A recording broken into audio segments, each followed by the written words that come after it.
Magandang araw mga kaibigan. Bigyan natin ng reaction opinion itong Facebook Reel posted by Glenn C. Tungkol ito sa patotsada ni Ted Filon at DG Chatcha kay Secretary Vince Dizon, yung kanyang nakakabinging katahimikan. Bakit biglang tumahimik ang dating always ready, available, nagsasalita na Vince Dizon, ngayon tahimik na? Bakit? O ito, pakinggan natin si Ted Filon. Ang katahimikan ni Vince Dizon, ang simple nito, maaari pong isipin ng iba, pero kayong sinusunod na script. Script. Kasi usually react agad yan eh. As a matter of fact, sa ICI, di ba yung mga galaw-hulo ko, akala mo taga-ICI din siya. Kung magsalita siya, di ba? Ito ay mabilis mag-react sa media at magbigay ng panig ng kagawaran ng gobyerno. Pero ngayon, kapansin-pansin po ang kanyang katahimikan. Kung ikaw rin si Vince Dizon sa mga panahong ito, mahirap yan kung sa kalooban mo, gusto mong isiwalat ang lahat na nalalaman mo. Oo. Tapos hindi mo pwedeng gawin. Hindi mo pwedeng gawin kasi may Alanganin ka rin kung kasi gagawin may mo. script kayo. May script. Na gustong sundan. Kasi Ito lang naman kaisipan. Na Script. maaari pong isipin ng iba. ako naman, Na meron kayong sinusunod na script. Mahirap po mga kapatid yung ikay na uubligang magsinungaling at magtago ng katotohanan. Yan. Alam niyo, ang tao naman kasi, may ano yan, may tayo namang lahat may budhi, di ba? May budhi, may tignan. Hindi ko malaman ko sa kamuhugot ng... kapal na mukha. Hindi, kung ikaw si Vince Dizon, Oo. kung ikaw si Vince Dizon at meron kang kasamahan sa gabinete na nasa sangkot dito, magsasabi ka ba ng katotohanan? Ilalahat lahat ng laman nitong mga files na ito. Kung ako si Vince, talaga namang medyo magmumuni-muni muna ako. Ako muna yung mag-iisip-isip. Kasi mahirap din kung ikay pumuposisyon para sa 2028. Patay. Ikaw kasi. Tindihin ko na lang. Oo. May Hindi. pinagdadaanan lang siguro. Oo, yun na nga. Parang ngayon, intindihin ko na lang si Vince Dizon, baka may pinagdadaanan din. Oo. Kung bakit hindi natin makausap ngayon. Kung bakit medyo mailap siya ngayon. Medyo, kapansin-pansin, mailap siya ngayon mga panahong ito. Dati-rati, 2.5 niya, di ba? Paano ang 2-5? Ano ibig sabihin? Readily available. Yun ba yun? Araw-araw. Kapag 2-5, ayun ang ibig sabihin nun? Meaning, mabilis, no? Always Madali, there. madali. Oo, always there kapag kailangan. Ngayon po, iwas muna siya. Ang balita natin, gusto rin mag-detox. Ha? Detox from what? Siguro nga ako, iniisip ko, kung ikaw rin si Vince Dizon sa mga panahong ito, mahirap yan kung sa kalooban mo, gusto mong isiwalat ang lahat na nalalaman mo. Oo. Tapos hindi mo pwedeng gawin. Hindi mo pwedeng gawin kasi may Alanganin ka rin kung kasi may gagawin mo. script kayo Aray ko po. Oo. na gustong sundan. Kasi Ito lang naman kaisipan na maaari pong isipin ng iba. So, nakakapagtaka nga dahil biglang tumahimik si Secretary Vince Dizon nung lumabas na yung contents ng Cabral files, dati-dati nagsasalita kaagad yan pag talagang mabilis siyang magpahayag tungkol sa kinakasangkutang anomalya itong flood control. Nagsasalita mabilis. Ngayon wala na.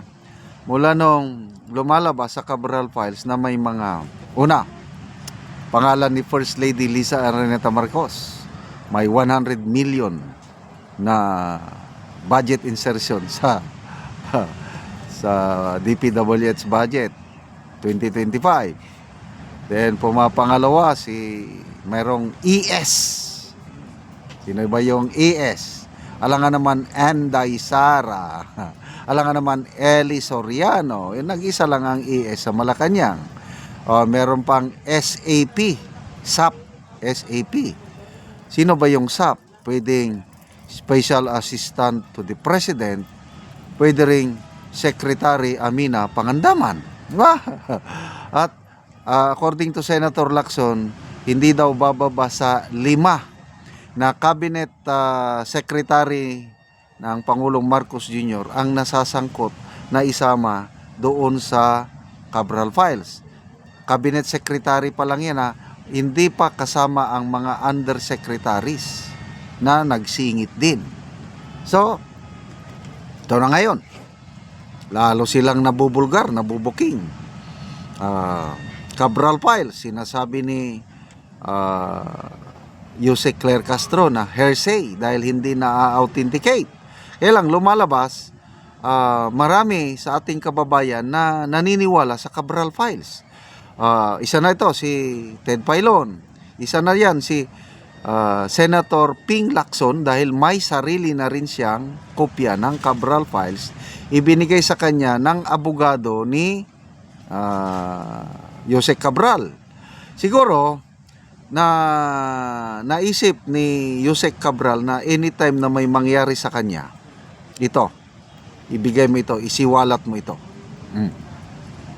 Ganon din si Congressman Libeste. Sabi niya, kung may mangyari sa akin, sinabihan ko ng aking ina na isiwalat niya lahat ng nilalaman ng Cabral Files. Ito ang delikado ngayon. Yung hawak na kopya ni Senator Lacson, very credible yun dahil galing nga sa abogado. Alam mo, kung nasasangkot ka sa anomalya, whatever problem, ang iyong pagkakatiwalaan talaga ay yung kukunin mong abogado. So, hindi na masasabi ni Yusek Claire Castro na hearsay. Kasi ito galing sa abogado ni Yusek Cabral. Lalong kaya nga sabi ni Congressman Libeste, makikipagpulong siya kay Senator Lacson para i-compare note sila, yung hawak na kopya ni Senator Lacson at hawak ni Congressman Libeste, mag-compare note sila. Baka parehas sila ng hawak. Nako, ibig sabihin kung parehas ang laman, authenticated na yung hawak na kopya ni Congressman Leandro Libeste. So, kumusta na si Secretary Vince Dizon? Nagtago na ba? Salamat mga kaibigan sa inyong pagsubaybay sa ating channel. Nakakatulong kayo ng maigi sa tribong Talandig ng Bukidnon dahil ang income natin sa channel na ito pantulong po sa tribo. Namimigay tayo ng libreng yero at pako para makapagpatayo sila ng mas maayos na tirahan. Panoorin niyo ang video nito. Hello mga ka-viewers, live to karon mo ni si Ate mo Tagalog Yero. So mo ni ang ato pa ni Ate.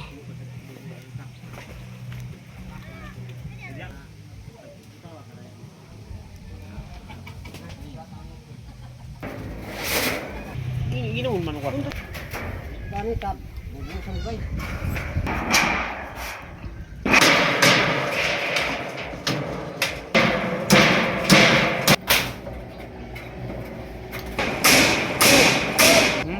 Ano ko rin mo kala.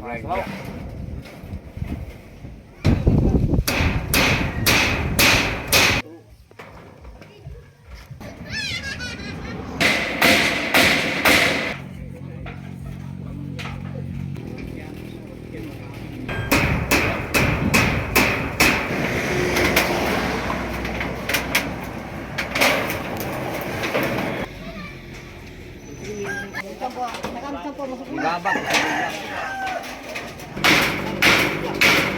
Ano na gansang to sipet sa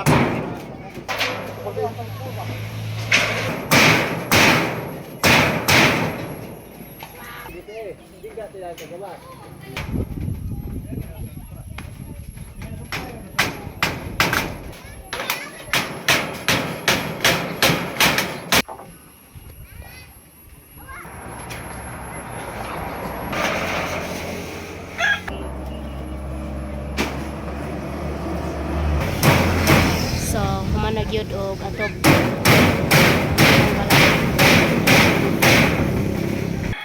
Ug karon natin sa yung masulti nga nahumana og atop ang inyong balay. Sin, ta nakapakay dagay duha abo dai ta balay dai ita. Oh. Ano, limang ka. So pila na imong edad ite? 39 naman gud. 39, so na kay anak. Kabalay. Na kay anak. Naa. So sa pila ka so walo. So aya pagid mo nakaatop sa inyong balay sa inyong abuhan lugar ni ninyo. Abuhan na. So mo lang abuhan nila ate ilang gihimo. So dako kayong pasalamat. Sige te, salamat po.